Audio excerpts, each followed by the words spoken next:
ಪೌರ ಕಾರ್ಮಿಕರ ಬಹು ದಿನಗಳ ಬೇಡಿಕೆಗೆ ಸ್ಪಂದಿಸಿ ರಾಜ್ಯ ಸರ್ಕಾರ ನಗರಸಭೆ, ಪುರಸಭೆ, ಪಟ್ಟಣ ಪಂಚಾಯಿತಿ, ಮಹಾನಗರ ಪಾಲಿಕೆಗಳು ಹಾಗೂ ಬೃಹತ್ ಬೆಂಗಳೂರು ಮಹಾನಗರ ಪಾಲಿಕೆಯಲ್ಲಿ ನೇರ ಪಾವತಿಗೆ ಒಳಪಟ್ಟ 2127 ಪೌರ ಕಾರ್ಮಿಕರನ್ನ ಕಾಯಂಗೊಳಿಸಿದೆ ಎಂದು ಪೌರಾಡಳಿತ ಹಾಗೂ ಹಜ್ ಸಚಿವ ರಹೀಂ ಖಾನ್ ಅವರು ಮಾತನಾಡಿ ತಿಳಿಸಿದರು.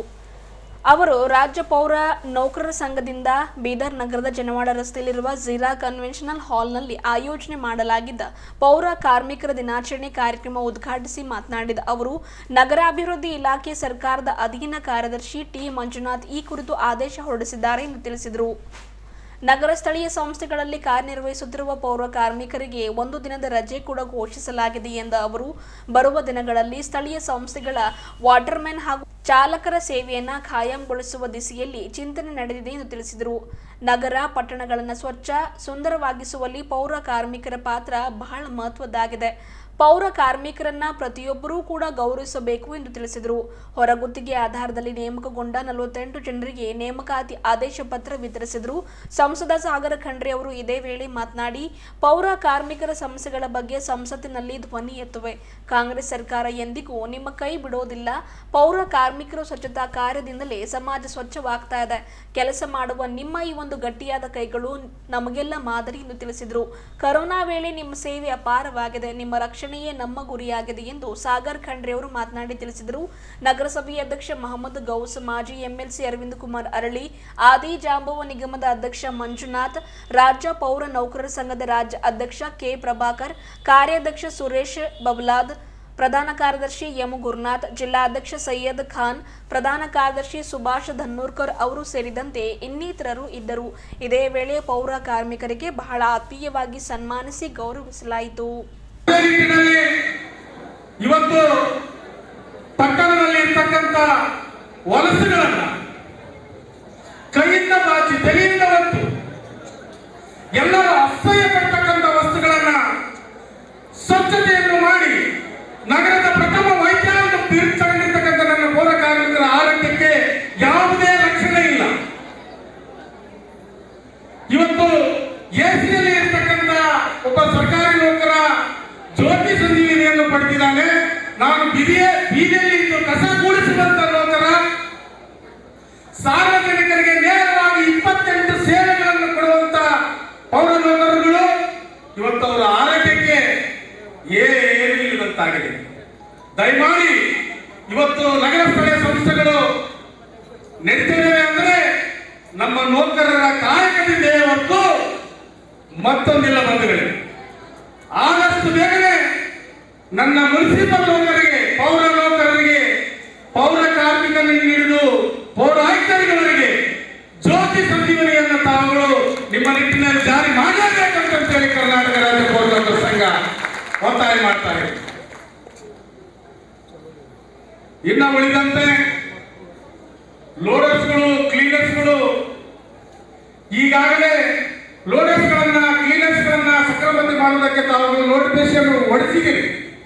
ಆದರೆ ಕೆಲವು ಜಿಲ್ಲಾಧಿಕಾರಿಗಳು ನಾನಾ ಕಾರಣಗಳಿಗೆ ರೋಸ್ಟರ್ ಅನ್ನೋ ಪದವನ್ನು ಅಡ್ಡಿಟ್ಟುಕೊಂಡು ಇವತ್ತು ಪೌರ ಕಾರ್ಮಿಕರಲ್ಲಿ ಇರಬಹುದು, ಇವತ್ತು ಲೋಡರ್ಸ್ ಡ್ರೈವರ್ಸ್ಗಳಲ್ಲಿ ಇರಬಹುದು, ರೋಸ್ಟರ್ನಲ್ಲಿ ನೀವು ರೋಸ್ಟರ್ ದಿನದಲ್ಲಿ ನೀವು ಅನ್ವಯ ಆಗಲಿಲ್ಲ ಅಂತಂತೆ ಸಕ್ರಮತೆ ಮಾಡುವುದನ್ನು ನಿಲ್ಲಿಸಿದ್ದಾರೆ. ದಯಮಾಡಿ ಸ್ವಾಮಿ, ನಾನು 20-25 ವರ್ಷಗಳಿಂದ ಜೀತ ಪದ್ಧತಿಯಾಗಿ ಬಂದಿದ್ದೀನಿ. ಅವತ್ತು ನನ್ನ ಕಸ ಬಳಿಬೇಕಾದ್ರೆ ನೀನು ಯಾರು ರೋಸ್ಟರ್ಗೆ ಬರ್ತೀವಿ ಅಂತ ನನ್ನ ತಗೊಂಡಿಲ್ಲ. ಇವತ್ತು ಒಂದು ಟೈಮಿಗೆ ಇರ್ತಕ್ಕಂಥ ಎಲ್ಲ ನನ್ನ ನೌಕರನ್ನ ಸಕ್ರಮತೆ ಮಾಡುವುದಕ್ಕಾಗಿ ರೋಸ್ಟರ್ ಬಿಲ್ಲುವನ್ನ ತಾವು ಸಡಿಲಿಕೆ ಮಾಡಬೇಕಾಗಿ ಈ ಮೂಲಕ ತಮ್ಮಲ್ಲಿ ಕೇಳಿಕೊಳ್ಳುತ್ತಿದ್ದೇನೆ. ಆ ಒಂದು ಪೌರ ಕಾರ್ಮಿಕರ ದಿನಾಚರಣೆಯ ಉದ್ಘಾಟನೆಗೆ ಬರಬೇಕಾಗಿದ್ದಂತಹ ನನ್ನ ರಾಜಕೀಯ ಗುರುಗಳು, ಕಾಂಗ್ರೆಸ್ಸಿನಲ್ಲಿ ನನ್ನ ಹಿತೈಷಿಗಳು, ನನ್ನ ಬಂಧುಗಳು, ಎಸ್ಪೆಷಲಿ ಬಂಧುಗಳು ಆಗಿದ್ದಂತಹ ಈಶ್ವರ್ ಬಿ ಖಂಡ್ರೆ ಸಾಹೇಬರು ಬಂದಿಲ್ಲ. ಅವರಿಗೆ ಈ ವೇದಿಕೆ ಮುಖಾಂತರವಾಗಿ ನಾನು ನಮನವನ್ನು ಸಲ್ಲಿಸ್ತಾ ಇದ್ದೀನಿ. ಇನ್ನು ಈ ಒಂದು ದಿನಾಚರಣೆ ಉದ್ಘಾಟನೆಗೆ ಬಂದಿರತಕ್ಕಂಥ ನನ್ನ ಸಹೋದರ ಪೌರಾಡಳಿತ ಸಚಿವರಾಗಿರ್ತಕ್ಕಂಥ ರಹೀಂ ಖಾನ್ ಜಿ ಅವರು ನನಗೆ ಗೊತ್ತಿದ್ದಾಗೆ ನಮ್ಮ ಪಕ್ಷದಲ್ಲಿ ಬಹಳ ಮೃದು ಸ್ವಭಾವದ ಶಾಸಕ ಸಚಿವ ಯಾರಾದ್ರೂ ಇದ್ರೆ ಅದು ನಮ್ಮ ರೈತ ಸಂಸಾರ. ನಮ್ಮ ಯಾವುದೇ ಈ ಇಲಾಖೆಯ ನೌಕರರ ಯಾವುದೇ ಸಮಸ್ಯೆ ಇರಲಿ ಅದನ್ನ ಬಹಳ ಮುತುವರ್ಜಿಯಲ್ಲಿ, ಯಾಕೆಂತಂದ್ರೆ ಅವರು ಕೂಡ ಬಹಳ ಡೌನ್ ಕ್ರಾಡಿಂದ ಬಂದಿರತಕ್ಕಂಥ ಒಬ್ಬ ಫ್ಯಾಮಿಲಿಯ ಮನುಷ್ಯ. ನಾನು ಅವ್ರ ಬಗ್ಗೆ, ಅವ್ರ ಫ್ಯಾಮಿಲಿ ಬಗ್ಗೆ ಎಲ್ಲ ಇಂಟರ್ನೆಟ್ ಅಲ್ಲಿ ತೆಗೆದು ನೋಡಿದ್ದೆ. ಅವರ ತಂದೆನೂ ಕೂಡ ಒಂದು ಚಿಕ್ಕ KV ಎಂಪ್ಲಾಯ್ ಆಗಿ ಇವತ್ತು ಅವರು ಈ ಬೀದರ್ ಜಿಲ್ಲೆಯಲ್ಲಿ ಒಂದು ನಾಯಕತ್ವ ವಹಿಸಿಕೊಂಡ ಲೆವೆಲ್ಗೆ ಬೆಳೆದು ನಿಂತಿದ್ದಾರೆ ಅಂತಂದ್ರೆ ನನಗೆ ಹೆಮ್ಮೆ ಆಗ್ತದೆ.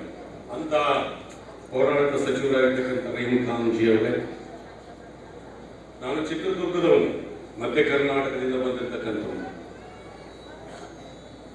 ನಿಮ್ಮ ಸಾಗರ್ ಬಿ ಖಂಡ್ರೆ ಅವರ ಬಗ್ಗೆ, ಚಿತ್ರದುರ್ಗ ಜಿಲ್ಲೆಯಲ್ಲಿ ಈ ನಿಮ್ಮ ಲೋಕಸಭಾ ಸದಸ್ಯರ ಫ್ಯಾನ್ಗಳಿದ್ದಾರೆ.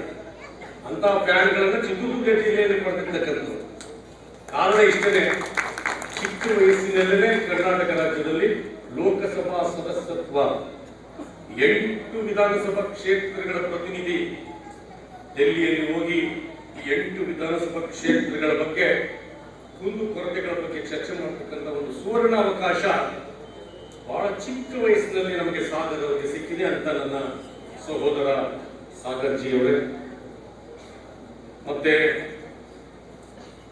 ನಮ್ಮ ಔರಾದ್ನ ಶಾಸಕರಾಗಿರ್ತಕ್ಕಂಥ ಪ್ರಭು ಪಿ ಚವಣ್ಗೌಡರೇ, ಈ ಸಂಘಟನೆಯನ್ನ ನಾನಾದ ಮೇಲೆ ಒಬ್ಬ ಯುವಕನಿಗೆ ಕಟ್ಟಬೇಕು ಅಂತ ದೃಷ್ಟಿಯಿಂದ ನಾನೊಬ್ಬ ಅಧಿಕಾರಿಯಾಗಿ ಇಲ್ಲಿದ್ದೆ. ಅಧಿಕಾರಿಗಳು ಸಂಘಟನೆ ಕಟ್ಟಲಿಕ್ಕೆ ಆಗೋದಿಲ್ಲ, ಒಬ್ಬ ಪೌರ ಕಾರ್ಮಿಕ ಕಟ್ಟಬೇಕು ಅಂತಕ್ಕಂತಹ ನಿಟ್ಟಿನಲ್ಲಿ ನಾನು ಪ್ರಭಾಕರ್ ಅವರನ್ನ ಈ ಸಂಘಕ್ಕೆ ಅಧ್ಯಕ್ಷನಾಗಿ ಆಯ್ಕೆ ಮಾಡಿಸಿದೆ. ಅವರ ನಾಯಕತ್ವದಲ್ಲಿ ಮತ್ತು ಕರ್ನಾಟಕ ರಾಜ್ಯದಲ್ಲಿ ಅನೇಕ ಹೋರಾಟಗಳು, ಅನೇಕ ಬೇಡಿಕೆಗಳು ಕೂಡ ಇವತ್ತು ನಮ್ಮ ರಹೀಂ ಖಾನ್ ಜಿ ಅವರು ಮತ್ತು ನಮ್ಮ ಅಧಿಕಾರಿ ವರ್ಗ ಮಾಡ್ತಾ ಇದೆ. ಅಂತ ಒಬ್ಬ ದಿಟ್ಟ ಹೋರಾಟಗಾರರಾಗಿರ್ತಕ್ಕಂಥ ಪೌರ ಸೇವಾ ನೌಕರ ಸಂಘದ ಅಧ್ಯಕ್ಷರಾಗಿರ್ತಕ್ಕಂಥ ಪ್ರಭಾಕರ್ ಅವರು, ಇನ್ನೊಬ್ಬ ನನ್ನ ಸಹೋದರ ಅರವಿಂದ್ ಅರಳಿಯವರು, ಮಾಜಿ ವಿಧಾನಸಭಾ ಪರಿಷತ್ ಸದಸ್ಯರು, ನನಗೆ ಬಂಧುಗಳು. ಯಾಕೆ ಅಂತಂದ್ರೆ ನಾನು ಬಂಧುಗಳು ಅಂದ ತಕ್ಷಣ ಈ ಕಡೆ ಖಂಡ್ರೆಯವರು ಬಂಧುಗಳು, ಈ ಕಡೆ ಅರವಿಂದು ಬಂಧುಗಳು, ಯಾರಿಗೂ ಅರ್ಥನೇ ಆಗೋದಿಲ್ಲ. ಕಾರಣ ಏನು ಅಂದ್ರೆ ನಾನು ಮದುವೆ ಆಗಿರೋದು ಖಂಡ್ರೆಯವರ ಸಂಬಂಧದಲ್ಲಿ, ನಾನು ಹುಟ್ಟಿರೋದು ಅರವಿಂದ್ ಅರಳಿಯವರ ಸಂಬಂಧ. ಎಲ್ಲಾ ಕಡೆ ಮನೆ ಮನೆಗೆ ಹೋಗಿ ಕಸ ತಗೊಳ್ಬೇಕು ಅಂತಕ್ಕಂಥ ಪರಿಸ್ಥಿತಿ ಏನಿದೆ ಅದು ಕ್ಲಿಕ್ ಆಗಿದೆ, ಒಂದು 50% ಇಲ್ಲ ಅಂತ ಹೇಳ್ತಾ ಇಲ್ಲ. ಆದ್ರೆ ಜನಸಂಖ್ಯೆ ಆಧಾರದ ಮೇಲೆ ನಗರ ಪ್ರದೇಶಗಳು ಹಿಗ್ಗುತ್ತಾ ಹೋಗ್ತಾ ಇದ್ದಾವೆ. ಆದ್ರೆ ಜನಸಂಖ್ಯೆಯ ಅನುಗುಣವಾಗಿ ಪೌರ ಕಾರ್ಮಿಕರನ್ನ ಅಪಾಯಿಂಟ್ಮೆಂಟ್ ಮಾಡಲಿಕ್ಕೆ ನಮ್ಮ ಪೌರಾಣಿಕ ಇಲಾಖೆಯಿಂದ ಅಲ್ಲ, ಆರ್ಥಿಕ ಇಲಾಖೆಯಿಂದ, DPR ಇಂದ ನಮ್ಮ ಇಲಾಖೆ ಮೇಲೆ ಬಹಳ ಒತ್ತಡ ಬರ್ತಾ ಇದೆ. ಹಾಗಾಗಿ ನಾವು ಎಷ್ಟೇ ಫೈಲ್ಗಳನ್ನ ನಮ್ಮ ಮಂತ್ರಿಗಳು ಮತ್ತು ನಿರ್ದೇಶಕರು ಆರ್ಥಿಕ ಇಲಾಖೆಗೆ DPR ಗೆ ಕಳಿಸಿದ್ರೆ ಅಲ್ಲಿ ಯಾವುದೋ ಒಂದು ಸಣ್ಣ ಅಬ್ಜೆಕ್ಷನ್ ಆಗಿ ವಾಪಸ್ ಆಗ್ತಕ್ಕಂಥದ್ದು. ಇವತ್ತು ನೋಡಿ, ಇವತ್ತೊಂದು ಆದೇಶ ಆಗಿದೆ, ಮಾನ್ಯ ನಿರ್ದೇಶಕರು ಮತ್ತೆ ಸಚಿವರು ಹೇಳ್ತಾ ಇದ್ದಾರೆ, ನಗರಸಭೆಗಳಿಗೆ ದಿನಗೂಲಿ ನೌಕರರನ್ನ 50% ಮಾತ್ರ ಟೆಂಡರ್ ಅಲ್ಲಿ ಇರ್ತಕ್ಕಂಥವ್ರನ್ನ ಪರ್ಮನೆಂಟ್ ಮಾಡಬೇಕು, ಇನ್ನುಳಿದಿರ್ತಕ್ಕಂಥವ್ರನ್ನ ನೇರ ನೇಮಕಾತಿ ಮಾಡ್ಕೋಬೇಕು. ನೇರ ನೇಮಕಾತಿ ಮಾಡ್ಕೋಬೇಕಾದ್ರೆ ಏನು, ಅಲ್ಲಿ ರೋಸ್ಟರ್ನ ಅಳವಡಿಸಬೇಕು. ನಾನು ಮಾನ್ಯ ಸಚಿವರ ಗಮನಕ್ಕೂ ತಂದೆ, ಮಾನ್ಯ ನಿರ್ದೇಶಕರ ಗಮನಕ್ಕೂ ನಾನು ಈಗ ತಂದೆ. ರೋಸ್ಟರ್ ಪದ್ಧತಿ ಅಂತಕ್ಕಂಥದ್ದು ಈ ದೇಶದಲ್ಲಿ ಬಂದಿರ್ತಕ್ಕಂಥ ಉದ್ದೇಶ, ಒಂದು 100 ಪೋಸ್ಟ್ಗಳನ್ನ ಕಾಲು ಮಾಡಿದ್ರೆ SC-ಗಳಿಗೆ, ST-ಗಳಿಗೆ, ಮಹಿಳೆಯರಿಗೆ, ಅಂಗವಿಕಲರಿಗೆ ಇವ್ರಿಗೆ ಅವಕಾಶ ಕೊಡದಲ್ಲೇ ಬಲಾಢ್ಯತೆ ಎಲ್ಲ ಪೋಸ್ಟ್ಗಳನ್ನು ತಗೊಂಡು ಬಿಡ್ತಾರೆ. ಹಾಗಾಗಿ SC-ಗೆ ಇಷ್ಟು ಪೋಸ್ಟ್, ST-ಗೆ ಇಷ್ಟು ಪೋಸ್ಟ್, ಅಂಗವಿಕಲರಿಗೆ ಇಷ್ಟು ಪೋಸ್ಟ್, ಬ್ಯಾಕ್ವರ್ಡ್ ಕ್ಲಾಸ್ನವರಿಗೆ ಇಷ್ಟು ಪೋಸ್ಟ್, ಮಹಿಳೆಯರಿಗೆ ಇಷ್ಟು ಪೋಸ್ಟ್ ಕೊಡಲೇಬೇಕು ಕಡ್ಡಾಯವಾಗಿ ಅಂತಂದೇಳಿ ರೋಸ್ಟರ್ ಪದ್ಧತಿಯನ್ನ ಜನ ಸರ್ಕಾರಗಳು ತಂದಿದ್ದಾರೆ. ಆದ್ರೆ ಈ ಪದ್ಧತಿಯನ್ನ ಕಾರ್ಮಿಕರಿಗೆ ಅಳವಡಿಸ್ತಕ್ಕಂಥದ್ದು ಎಷ್ಟು ಸಮಂಜಸ? ಇಲ್ಲಿ ಕಾರ್ಮಿಕರಿಲ್ಲದೆ SC-ಗಳು, ಈ ಕೆಲಸ ಮಾಡೋದು SC-ಗಳು ಬಿಟ್ಟು ಕರ್ನಾಟಕ ರಾಜ್ಯದಲ್ಲಿ ನನಗೆ ತಿಳಿದ ಪ್ರಕಾರ ಭಾರತದಲ್ಲಿ ಇನ್ಯಾವ ಜಾತಿಯೂ ಕೂಡ ಈ ಕೆಲಸ ಮಾಡಲ್ಲ. 1 ಲಕ್ಷ ಮನೆಗಳ ಅನೇಕ ಸಭೆಗಳಲ್ಲಿ ನಮ್ಮ ನಗರಾಭಿವೃದ್ಧಿ ಕಾರ್ಯದರ್ಶಿಗಳಿಗೆ ನಾನು ಹೇಳಿದ್ದೆ, 1 ಲಕ್ಷ ರೂಪಾಯಿ ಸಂಬಳನ ನಾವೆಲ್ಲ ಕೊಡ್ತೇವೆ. ಬೇರೆ ಜಾಗದಲ್ಲಿ ಬಂದು ನೀನು ಈ ಕಸ ಹೊಡಿತಕ್ಕಂಥದ್ದು ಅಥವಾ ಈ AC ಎತ್ತತಕ್ಕಂಥ ಕೆಲಸ ಮಾಡಿಸಪ್ಪ ನೋಡೋಣ. ನಾನು ನೇರವಾಗಿ ಹೇಳಿದ್ದೆ, ಒಂದೇ ಒಂದು ಈ ಜನಾಂಗ ಬಿಟ್ಟು ಬೇರೆ ಯಾರು ಕೂಡ ಈ ಕೆಲಸಕ್ಕೆ ಬರೋಲ್ಲ. ಕರ್ನಾಟಕ ರಾಜ್ಯದಲ್ಲಿ ಬಂದರೂ ಕೂಡ ನನಗೆ ಗೊತ್ತಿದೆ, ದಾವಣಗೆರೆ, ಬೆಳಗಾಮಲ್ಲಿ, ಮಂಗಳೂರಿನಲ್ಲಿ ಪೌರ ಕಾರ್ಮಿಕರು SCಗಳು ಬಿಟ್ಟು ಬೇರೆ ಜಾತಿಯವರನ್ನ ತಗೊಂಡಿದ್ದಾರೆ ಪ್ರಭಾವದ ಮೇಲೆ. ಆದ್ರೆ ಅವ್ರು ಯಾರು ಕೂಡ ಪೌರ ಕಾರ್ಮಿಕರ ಕೆಲಸ ಮಾಡ್ತಾ ಇಲ್ಲ. ಅವರು ಅಪಾಯಿಂಟ್ ಆಗ್ಬೇಕಾದ್ರೆ ಮಾತ್ರ ಪೌರ ಕಾರ್ಮಿಕರಾಗಿ ಒಳಗೆ ಬಂದು ಆಫೀಸ್ ಒಳಗಡೆ ಪ್ಯೂನ್ಗಳಾಗಿರ್ತಾರೆ, ಇಲ್ಲ ಪಾರ್ಕ್ ಒಳಗಡೆ ಪಾರ್ಕ್ ನೋಡ್ಕೊಳಕ್ ಹೋಗ್ತಾರೆ, ಇಲ್ಲ ಅಂತಂದ್ರೆ ನೀರು ಬಿಡಕ್ ಹೋಗ್ತಾರೆ, ಇಲ್ಲ ಅಂತಂದ್ರೆ ಸ್ವಿಮ್ಮಿಂಗ್ ಪೂಲ್ಗಳಿದ್ರೆ. ನನಗೆ ಇಡೀ ಕರ್ನಾಟಕ ರಾಜ್ಯದ ಚಿತ್ರಣ ತಲೆ ಒಳಗಡೆ ಇದೆ. ಯಾಕಂದ್ರೆ 28 ವರ್ಷ ಬರೀ ಇದೇ ಕೆಲಸ ಮಾಡಿದ್ದೀವಿ. ಇದನ್ನ ಗುರ್ತು ಮಾಡೇ ಕಾಂಗ್ರೆಸ್ ಪಕ್ಷ ನನಗೆ ಟಿಕೆಟ್ ಕೊಟ್ಟಿತ್ತು. ಇದನ್ನ ಗುರ್ತು ಮಾಡೇ ನಾನು ಇವತ್ತು ಆದಿಜಾಂಬವ ಅಭಿವೃದ್ಧಿ ಅಧ್ಯಕ್ಷರು ಮಾಡಿರೋದು. ಸಮಸ್ಯೆ ಇದೆ, ಆದ್ರೆ ಈ ಸಮಸ್ಯೆನ ಬಗೆಹರಿಸತಕ್ಕಂಥ ಕೆಲಸ ನಾವು ಕೂಡ ಮಾನ್ಯ ಸಚಿವರಿಗೆ, ಮಾನ್ಯ ನಿರ್ದೇಶಕರಿಗೆ ಇವ್ರ ಮೇಲೆ ಒತ್ತಡ ತರುವುದರ ಮುಖಾಂತರ ಮಾನ್ಯ ಮುಖ್ಯಮಂತ್ರಿಗಳು ಮತ್ತು ಉಪಮುಖ್ಯಮಂತ್ರಿಗಳು ಇದಕ್ಕೆ ಎಂಟ್ರಿ ಆಗಿ ಮಾಡಬೇಕು. ಇಲ್ಲ ಹೋದ್ರೆ ಈ ಸಮಸ್ಯೆ ಬಗೆಹರಿಯಲ್ಲ. FD ಅವರು, DPR ಅವರು ಮೊದಲಿಂದಲೂ ಕೂಡ ಅದು ಕಾನೂನು ಅಥವಾ ಸರ್ಕಾರ ನಡೆಸ್ತಕ್ಕಂಥ ರೀತಿನೇ ಆ ತರ ಇದೆ. ಹೋಗಿರೋ ಫೈಲ್ನೆಲ್ಲ ಅಪ್ರೂವ್ ಕೊಟ್ಬಿಟ್ರೆ ದುಡ್ಡೆಲ್ಲ ಅದಕ್ಕೆ ಹೋಗ್ಬಿಡ್ತದೆ. ಈಗ ನೆಕ್ಸ್ಟ್ ಬ್ಯಾಲೆನ್ಸ್ ಏನಿದೆ ಅದು ತುಂಬಾ ಪ್ರೆಷರ್ ನನಗೆ ವಾಟರ್ ಮ್ಯಾನ್ಗೂ ಇದೆ. ಸುಮಾರು ಕಡೆ 10, 20, 30 ವರ್ಷ ರಿಟೈರ್ಮೆಂಟ್ಗೆ ಆಗ್ಬಿಟ್ಟಿದ್ದಾರೆ ಅವರು ವಾಟರ್ ಮ್ಯಾನ್. ರಾತ್ರಿ ಹಗಲ ಯಾವ 24 ಅವರ್ ಅವರು ಸರ್ವಿಸ್ ಕೊಟ್ಟು, ಯಾಕಂದ್ರೆ ಕರೆಕ್ಟ್ ಟೈಮಿಂಗ್ ಇರಲ್ಲ, ಪಬ್ಲಿಕ್ಗೆ ನೀರು ಕೊಡಬೇಕು. ಅವ್ರದ್ದು ತುಂಬಾ ಸಮಸ್ಯೆ ಇದೆ. ಅವ್ರದ್ದು ಫೈಲ್ ನಾನು ಆಲ್ರೆಡಿ ಮತ್ತೆ ನಮ್ಮ ಡಿಪಾರ್ಟ್ಮೆಂಟ್ ನಿಂದ ಯಾವಾಗಲೂ ತೊಂದರೆ ಕೊಟ್ಟಿಲ್ಲ. ಯಾವಾಗಲೂ ಸಪರೇಟ್ ಮಾಡಿ ರಿಕಮೆಂಡ್ ಮಾಡಿ ನಾವು ಮುಂದೆ ಕಳಿಸಿದ್ರು. ಆದರೂ ಫೈನಾನ್ಸ್ ಡಿಪಾರ್ಟ್ಮೆಂಟ್ ನಮ್ಮ ಮಂಜುನಾಥ್ ಸರ್ ಅವ್ರಿಗೆ ಗೊತ್ತಿದೆ. ಫೈನಾನ್ಸ್ ಡಿಪಾರ್ಟ್ಮೆಂಟ್ ಅಂದ್ರು ಹೆಂಗಿದ್ದಾರೆ,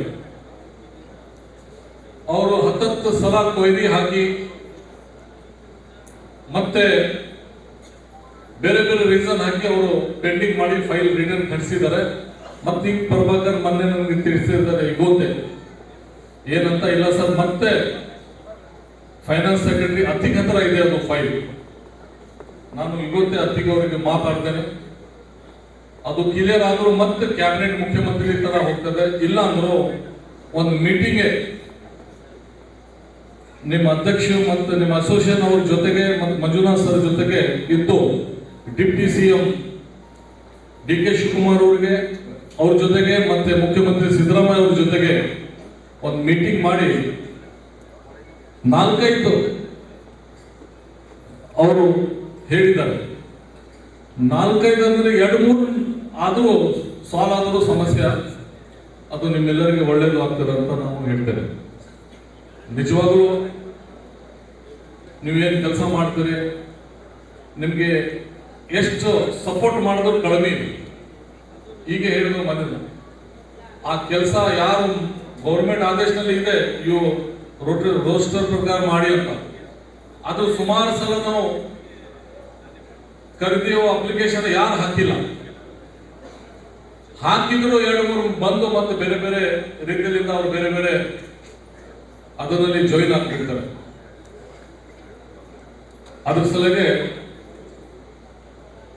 ಸುಮಾರು ಜನರಿಗೆ ಬೇರೆ ಬೇರೆ ಆಫೀಸರ್ಸ್ ಆಲ್ಸೋ ಯೂಸ್ ಮಾಡ್ತಾರೆ. ನಾವು ಹಿಂದಿನ ವರ್ಷ ಒಂದು ಆದೇಶ ಮಾಡಿಬಿಟ್ಟಿದ್ದೆವು, ಏನಂತ, ಪೌರ ಕಾರ್ಯಕರ್ತರು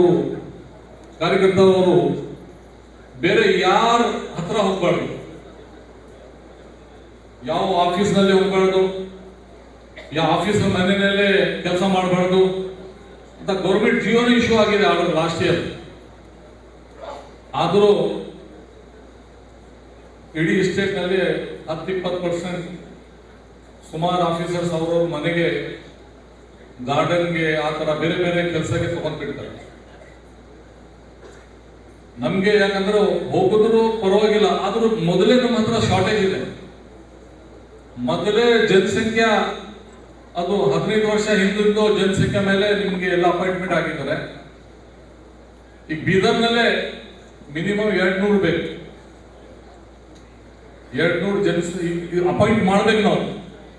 ಆದ್ರೂ ಮೊನ್ನೆ ನಾವು 50-60 ಏನೋ ಅಪಾಯಿಂಟ್ಮೆಂಟ್ ಮಾಡಿದ್ದೆವು. ಮೋಸ್ಟ್ಲಿ ಇವತ್ತು ಬಂದಿದ್ದಾರೆ ಅಪಾಯಿಂಟ್. ಈಗ ಅವರಿಗೆ ಆರ್ಡರ್ ಕಾಪಿ ಕೊಡ್ತೇವೆ. ಇನ್ನ 100 ಮಿನಿಮಮ್ 100 ಸೆಲೆಕ್ಷನ್ ಮಾಡಬೇಕು. ನಿಮಗೆ ಈ ತರ ಸಮಸ್ಯೆ ಇದೆ. ಮತ್ತೆ ನಮ್ಮ MP ಅವರಿಗೆ ಈಗ ಸಾಗರ್ ಖಂಡ್ರೆಗೆ ತಾವೆಲ್ಲರೂ ತುಂಬಾ ಆಶೀರ್ವಾದ ಮಾಡಿದ್ರು, ತುಂಬಾ ಸಪೋರ್ಟ್ ಮಾಡಿದ್ರು. ಭಟ್ರು ಎಲ್ಲ ಮಂದಿ ಸಪೋರ್ಟ್ ಮಾಡಿದ್ರು. ನೀವಂತೂ 100% MP ಆಗಲಾಗೆ ಅವರು ನೀವೆಲ್ಲರೂ ಕಾರಣ.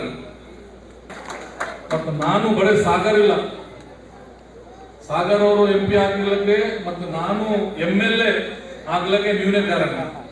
ನೀವು ಆಶೀರ್ವಾದ ಮಾಡ್ತಿರಲಿಲ್ಲ ಅಂದ್ರೂ ನಾನು MLA ಮಿನಿಸ್ಟರ್ ಆಗ್ತಿರಲಿಲ್ಲ. ಅದ್ರ ಸಲುವಾಗಿ ನಮ್ದು ಒಂದೇ ಉದ್ದೇಶ ಏನಿದೆ, ಬೀದರ್ನಲ್ಲಿ ನಾವು ಇಡೀ ಸ್ಟೇಟ್ ನಲ್ಲಿ ಫಸ್ಟ್ ಕ್ಲೀನ್ನೆಸ್ ಸ್ವಚ್ಛ ನಮ್ಮ ಕರ್ನಾಟಕ ಸ್ಟೇಟ್ ಇರಬೇಕು, ನಮ್ಮ ಡಿಸ್ಟಿಕ್ ಇರಬೇಕು. ಮತ್ತೆ ಎಲ್ಲ ಜನಗೆ ತಾವು ನೋಡಿದ್ರಿ ನಮ್ಮ ಸರ್ಕಾರ ಬಂದ ಮೇಲೆ ಎಲ್ಲರ ಬರೋರಿಗೆ ಕರೆಂಟ್ ಫ್ರೀ ಇದೆ. ತಮ್ಮೆಲ್ಲರಿಗೆ ಕರೆಂಟ್ ಫ್ರೀ ಇದೆ ಇಲ್ಲ, ಬಸ್ ನಲ್ಲಿ ಫ್ರೀ ಟಿಕೆಟ್ ಇಲ್ಲ. ಮತ್ತೆ 2,000 ಸುಮಾರು ಜನಗೆ ಎಲ್ಲ ಮನೆಗೆ 2,000 ಕೊಡ್ತಾರೆ. ಯುವಕರಿಗೆ 100,000 ಇದೆ. ಅಕ್ಕಿ ಸಲ ದುಡ್ಡು ಕೊಳ್ಳಬೇಕು. ಇದು ಯಾವಾಗ 70 ವರ್ಷ ಇತಿಹಾಸದಲ್ಲಿ ಯಾವಾಗ ಆಗಿದೆ? ಒಂದು 1,000 ರೂಪಾಯಿ ಕೊಡ್ಬೇಕು ಯಾರು ಅಂದ್ರೂ ಕೊಡೋದು. ತಮ್ಮ ಆಗ್ಬೋದು, ಅಣ್ಣ ಆಗ್ಬೋದು, 1 ಸಲ ಕೊಡ್ಬೋದು, 2 ಸಲ ಕೊಡ್ಬೋದು. ಆದ್ರೂ ತಿಂಗಳ ಫಿಕ್ಸ್ ನಿಮ್ಮ ಅಕೌಂಟಿಗೆ ಬರೋದು. ಮಧ್ಯದಲ್ಲಿ ಯಾರಿಲ್ಲ. ಕರೆಂಟ್ 1 ತಿಂಗಳಾದ್ರೂ ಕಟ್ಟಿಲ್ಲ ಅಂದ್ರೂ ನಿಮ್ಗೆ ಭಯ ಇತ್ತು, ಕಟ್ ಮಾಡಿಬಿಡ್ತಾರೆ. ಸುಮಾರು ಬಡವ ಸಲಗೆ ಮುಖ್ಯಮಂತ್ರಿ ಸಿದ್ದರಾಮಯ್ಯ ಅವರು ನಮ್ಮ ಕಾಂಗ್ರೆಸ್ ಪಾರ್ಟಿ ತಮ್ಮೆಲ್ಲರಿಗೆ ತುಂಬಾ ಸಹಾಯ ಮಾಡಿದ್ದಾರೆ. ನಿಮ್ಗೆ ಇದು ನೆನಪಿಗೆ ಇರುತ್ತೆ. ಮತ್ತೆ ಇನ್ನೊಂದ್ಸಲ ನಾನು ನಮ್ಮ ಪ್ರಭಾಕರ್ ಅವರು ಇಡೀ ಟೀಮ್ಗೆ ನಾನು ಕರೆಸಿ ಮಾತಾಡಿ ಮುಂದಿನ ಏನೇನು ಹೇಳಿದ್ದಾರೆ ಅದ್ರ ಬಗ್ಗೆ ನಾನು 100% ಮಾಡ್ತೇನೆ, ಜೊತೆಗೆ ಹೇಳ್ತೇನೆ. ಬರೇ ಫೈನಾನ್ಸ್ ಅವ್ರಿಗೆ ನಮ್ಮ ಡಿಪಾರ್ಟ್ಮೆಂಟ್ಲಿಂದ 100% ನಾನು ಕ್ಲಿಯರ್ ಮಾಡಿ ಕಳಿಸ್ತೇನೆ. ಇದು ನಮ್ದು ಜವಾಬ್ದಾರಿ. ಒಂದು ಮುಖ್ಯಮಂತ್ರಿ ಮತ್ತೆ ಫೈನಾನ್ಸ್ ಲಿಂದ ಒಂದು ಚರ್ಚೆ ಮಾಡಿ ಅಲ್ಲಿ ಕ್ಲಿಯರ್ ಆದರೂ ನಿಮ್ದು ಯಾರ ಇಷ್ಟ ಮಾಡಲಿಕ್ಕಾಗಲ್ಲ. ನಿಮ್ಮೆಲ್ಲರಿಗೆ 2 ಮಾತು ಹೇಳಿ ಧನ್ಯವಾದ ಹೇಳ್ತೇನೆ. ಜೈ ಹಿಂದ್, ಜೈ ಕರ್ನಾಟಕ. ಗದಗ ನಗರದಲ್ಲಿ ಪೌರ ಕಾರ್ಮಿಕರ ದಿನಾಚರಣೆಯನ್ನು ಆಯೋಜನೆ ಮಾಡಲಾಗಿದ್ದು, ಬೀದರ್ನಲ್ಲಿ ಪೌರ ಕಾರ್ಮಿಕರ ದಿನಾಚರಣೆಯನ್ನು ಆಯೋಜನೆ ಮಾಡಲಿದ್ದು, ಸದರಿ ಕಾರ್ಯಕ್ರಮಕ್ಕೆ ಗೌರವಾನ್ವಿತ ಘನ ಸರ್ಕಾರದ ಪೌರಾಡಳಿತ ಸಚಿವರು ಆಗಿರ್ತಕ್ಕಂಥ ರಹೀಂ ಖಾನ್ ಸಾರ್ ಅವರು, ಈ ಭಾಗದ ಸಂಸದರು ಆಗಿರುವಂಥ ಈಶ್ವರ್ ಖಂಡ್ರೆ ಅವರು, ಸಾಗರ್ ಖಂಡ್ರೆ ಅವರು ಹಾಗೂ ವಿವಿಧ ನಾಯಕರು GS ಮಂಜುನಾಥ್ ಅವರು ಸೇರಿದಂತೆ ವಿವಿಧ ನಾಯಕರುಗಳು ಆಗಮಿಸಿ ಕಾರ್ಯಕ್ರಮವನ್ನು ಅಚ್ಚುಕಟ್ಟಾಗಿ ಇವತ್ತು ನೌಕರರ ಕುಂದುಕೊರತೆಗಳ ಬಗ್ಗೆ ಆಲಿಸಿದ್ದಾರೆ. ಇವತ್ತು ಘನ ಸರ್ಕಾರ ಪೌರ ಕಾರ್ಮಿಕರ ದಿನಾಚರಣೆ, ಯಾಕಂದರೆ ಇವತ್ತು ಬೀದರ್ನಲ್ಲಿ ಮಾಡಿರ್ತಕ್ಕಂಥ ಕಾರ್ಯಕ್ರಮ ನಮಗೆ ಬಹಳ ಖುಷಿ ತಂದಿದೆ. ಯಾಕಪ್ಪ ಅಂದರೆ ಇವತ್ತು ಘನ ಸರ್ಕಾರ ರಾಜ್ಯದ ನಗರಸಭೆಗಳಲ್ಲಿ ಇರುವಂಥ 2,127 ಜನ ಪೌರ ಕಾರ್ಮಿಕರನ್ನು ಇವತ್ತು ಏಕಕಾಲದಲ್ಲಿ ಸಕ್ರಮತೆ ಮಾಡುವಂಥ ಆದೇಶ ಮಾನ್ಯ ಸಚಿವರು ಹೊರಡಿಸಿದ್ದಾರೆ.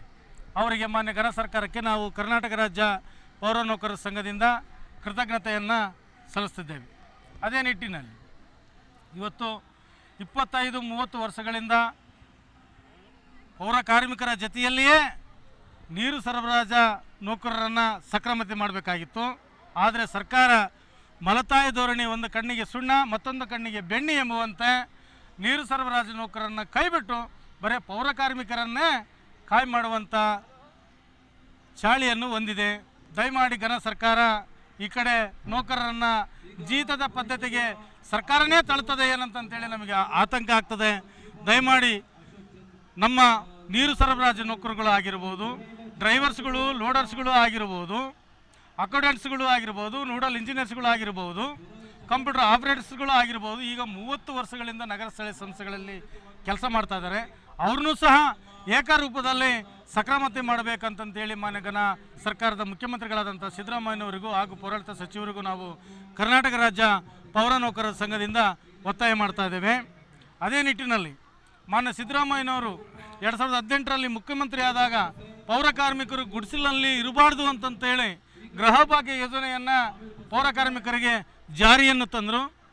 ರಾಜ್ಯ ಸರ್ಕಾರದಿಂದ 6 ಲಕ್ಷ ರೂಪಾಯಿಗಳು, ಕೇಂದ್ರ ಸರ್ಕಾರದಿಂದ 1.5 ಲಕ್ಷ ರೂಪಾಯಿಗಳು, 7.5 ಲಕ್ಷ ರೂಪಾಯಿಯನ್ನು ಸಹಾಯಧನ ಕೊಡುವುದರ ಮೂಲಕ ಪೌರ ಕಾರ್ಮಿಕರ ಗುಡಿಸಲ ರಹಿತ ಪೌರ ಕಾರ್ಮಿಕರು ಆಗಬೇಕಂತಂತೇಳಿ ನಿಟ್ಟಿನಲ್ಲಿ ಸರ್ಕಾರ ಮಾಡಿತ್ತು. ಆದರೆ ಈಗಿನ ಬೆಲೆಗಳು ಗಗನಕ್ಕೇರಿರೋದರಿಂದ ಗೃಹ ಭಾಗ್ಯ ಯೋಜನೆಯನ್ನು 7.5 ಲಕ್ಷದಿಂದ 15 ಲಕ್ಷಕ್ಕೆ ಏರಿಸಬೇಕು. ಆ ಗೃಹ ಭಾಗ್ಯ ಯೋಜನೆಯನ್ನು ನೀರು ಸರಬರಾಜ, ಸ್ಯಾನಿಟರಿ ಸೂಪರ್ವೈಸರ್, ಡ್ರೈವರ್ಸ್, ಲೋಡರ್ಸ್ಗಳು ಕೂಡ ಸಹ ವಿತರಿಸಬೇಕು ಅಂತಂತ ಹೇಳ್ತಿದ್ದೀನಿ. ಅದೇ ನಿಟ್ಟಿನಲ್ಲಿ ಇವತ್ತು ಕೊರೋನಾ ಟೈಮಿನಲ್ಲಿ ಎಲ್ಲರೂ ಮನೆ ಬಾಗಿಲುಗಳಲ್ಲಿ ಹಾಕ್ಕೊಂಡಿದ್ರು. ನಮ್ಮ ನೌಕರರು ಬೀದಿಗಿಳಿದು ಸಾರ್ವಜನಿಕರ ಸ್ವಚ್ಛತೆಯನ್ನು ಮಾಡುವುದರೊಂದಿಗೆ ತಮ್ಮ ಜೀವನವನ್ನು ಪಣಕ್ಕಿಟ್ಟು ದುಡಿತಕ್ಕಂಥ ನೌಕರರ ಜೀವಕ್ಕೆ ಬೆಲೆ ಇಲ್ಲದಂತಾಗಿದೆ. ಯಾಕಪ್ಪ ಅಂದರೆ ಈ ಮಾತು ಹೇಳ್ತಾ ಇದ್ದೀನಿ ಅಂದರೆ, ಇವತ್ತು AC ರೂಮ್ನಲ್ಲಿ ಕುಂತಿರ್ತಕ್ಕಂಥ ಅಧಿಕಾರಿಗಳು ಜ್ಯೋತಿ ಸಂಜೀವಿನಿಯನ್ನು ಪಡಿತಿದ್ದಾರೆ. ಆದರೆ ಬೀದಿಯಲ್ಲಿ ಇಳಿದು ವಲಸು ಕೆಲಸ ಮಾಡ್ತಕ್ಕಂಥ ನೌಕರರ ಜೀವಕ್ಕೆ ಜ್ಯೋತಿ ಸಂಜೀವಿನಿ ಇಲ್ಲ ಅಂತಂತೇಳಿ ಆತಂಕ ಆಗ್ತಾ ಇದೆ. ದಯಮಾಡಿ ಘನ ಸರ್ಕಾರ ಈ ಪೌರ ನೌಕರರಿಗೆ ಜ್ಯೋತಿ ಸಂಜೀವಿನಿಯನ್ನು ಜಾರಿ ಮಾಡಬೇಕಂತಂತೇಳಿ ಈ ಮೂಲಕ ಒತ್ತಾಯ ಮಾಡ್ತಾ ಇದ್ದೀನಿ ನಿಮ್ಮ ಮುಖಾಂತರ. ಇವತ್ತು ಪೌರ ನೌಕರರು, ಮುನ್ಸಿಪಲ್ ನೌಕರರು ಒತ್ತಿನ ಸರಿಗೆ ಊಟ ಮಾಡ್ತಾ ಇದ್ದಾರೆ ಅಂದರೆ ಇದೇ ಸಿದ್ದರಾಮಯ್ಯನವರು 1996ರಲ್ಲಿ ಪೌರ ನೌಕರರಿಗೆ ವೇತನವನ್ನು ಖಜಾನೆ ಮೂಲಕ ಜಾರಿ ಮಾಡಿರ್ತಕ್ಕಂಥ ಕೀರ್ತಿ ನಮ್ಮ ಸಿದ್ದರಾಮಯ್ಯನವ್ರಿಗಿದೆ. ನಮ್ಮ ಸರ್ಕಾರ ದಲಿತ ಪರ ಅಂತ ಹೇಳ್ತಿದ್ದಾರೆ. ದಲಿತರು ಏಕಾಏಕಿ 80% ಯಾವುದಾದ್ರೂ ಇಲಾಖೆಯಲ್ಲಿ ದಲಿತರು ಕೆಲಸ ಮಾಡ್ತಾ ಇದ್ದಾರೆ ಅಂದರೆ ಅದು ನಗರ ಸ್ಥಳೀಯ ಸಂಸ್ಥೆಗಳಲ್ಲಿ. ನೀವೇನಾದರೂ ನಮ್ಮ ನಗರ ಸ್ಥಳೀಯ ಸಂಸ್ಥೆಗಳ ನೌಕರರಿಗೆ ವಿವಿಧ ಸೌಲಭ್ಯಗಳನ್ನು ಕೊಟ್ಟಲ್ಲಿ ನಮ್ಮ ದಲಿತರಿಗೆ ಮಾಡಿರ್ತಕ್ಕಂಥ ಉಪಕಾರವಾಗ್ತದೆ ಅಂತೇಳಿ ಮಾನ್ಯ ಮುಖ್ಯಮಂತ್ರಿಗಳಲ್ಲಿ ಕೇಳ್ಕೊಳ್ತಾ ಇದ್ದೇನೆ. Thank you. गृह भाग्य का जो है ना 7.5 लाख रुपए दे रहे, तो गृह भाग्य के कम से कम 12.5 लाख रुपए देना बोले, और जो पोरकार में देना चाहने के लिए जो 7,000 रुपये दे रहे वो 14,000 रुपये देना बोले साहब को मनवी कर रहे हैं हम. और वैसे लोडर इधर डॉक्टर जो आए उनको जो परमिट करने की बात कर रहे हैं वो लोगों कर ला. आपका नाम? सईद खान, जिला अध्यक्ष, कर्नाटक राज्य पौर नौकर संघ.